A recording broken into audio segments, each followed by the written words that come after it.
دیدم سحر آن شاه را بر شاهراه العطا، در خواب غفلت بی خبر زو بوالعلی و بوالعلا.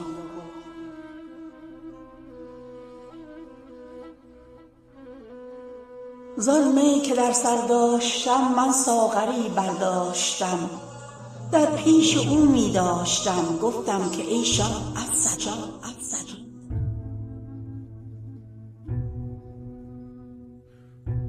گفتا چی است این ای فلان؟ گفتم که خون عاشقان جوشیده و صافی چو جان بر آتش عشق و ولا. جوشیده و صافی چو جان بر آتش عشق و ولا.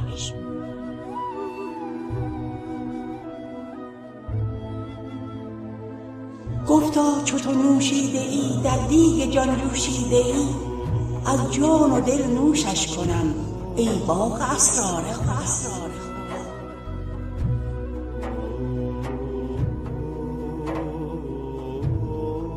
آن دلبر سرمست من بستد قدح از دست من، اندر کشیدش همچو جان کان بود جان را جان پزا.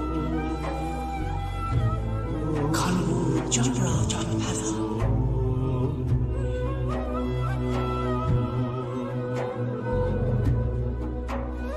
از جان گذشته در درج هم در طرب هم در فرج، می کرد اشارت آسمان کای چشم بد دور از شما.